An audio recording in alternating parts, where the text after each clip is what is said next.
จนสู้สีวาขอเพียงแต่ออกพรรษาจะมาสู่ขอน้องดาวอายจากน้องไปบ่ทันถึงปีส่วนตัวน้องคนดีหาแฟนควงจนลืมคำมันอายผิดสิ่งใดดาวจอมใจยกโทษให้ทีขอน้องนางอย่าได้นายนี้จงปานีอายในเถิดดาวน้องดาวเจ้างามเกินค่าดาวข้าสูงเลิศฟ้าบ้านนานั้นหุ่งแสงสีอายยังมั่นคงซื่อตรงหากน้องอีหลีขอแต่ดาวอย่านายนี้ปานีอายแน่จอมใจอยู่บ้านนา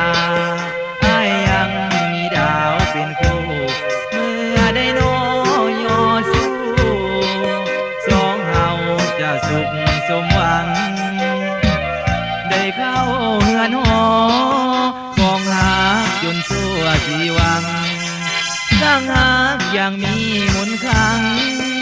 สร้างสรรค์วิมานสองคน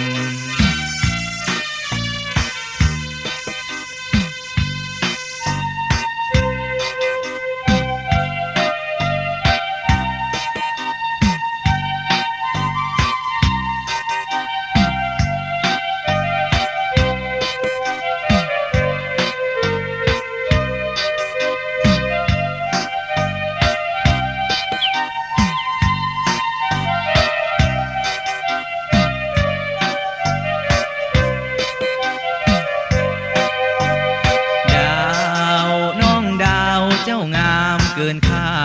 ดาวข้าสูงเลิศฟ้าท้องนานั้นหุ่งแสงสีอายยังมั่นคงซื่อตรงหากน้องอีหลี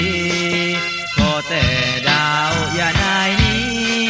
ปานีอายแน่จอมใจ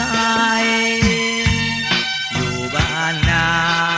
อายยังมีดาวเป็นคู่เมื่อได้น้อยยอสู้สองเฮาจะสุขสมหวัง